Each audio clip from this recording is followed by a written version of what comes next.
I met these dudes the other night at work.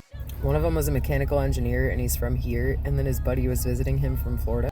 And they had some differing opinions on like politics and policy and all that. And surprisingly, the dude from Florida was the leftist.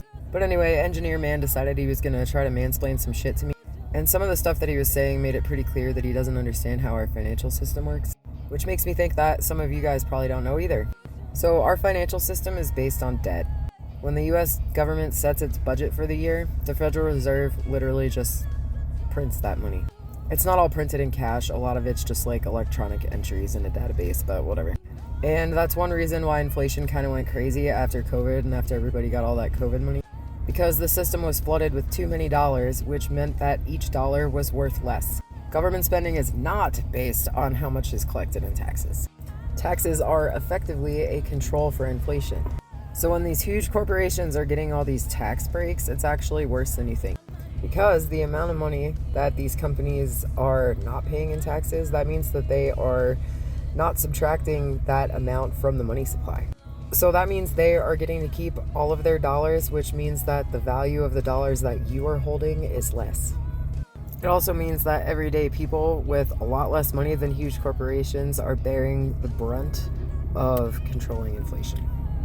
And yes, this is a real thing. I'm not just making stuff up for fun.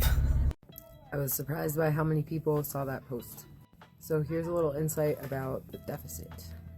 The deficit is basically the difference between how much the government spends and how much it takes in taxes.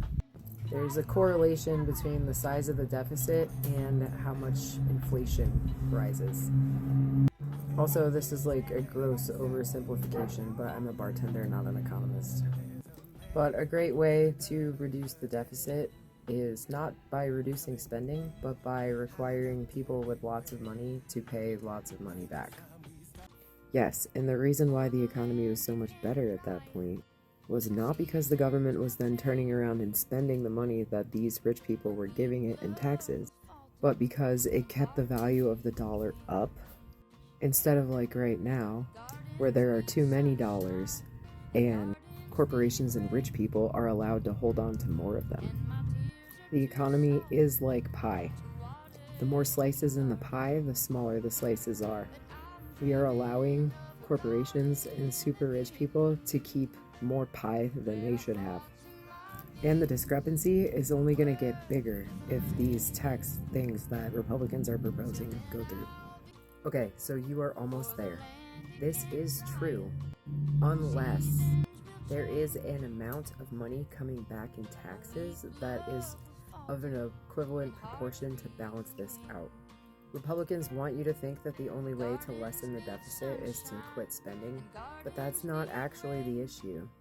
The actual issue is the lack of proportionate taxation.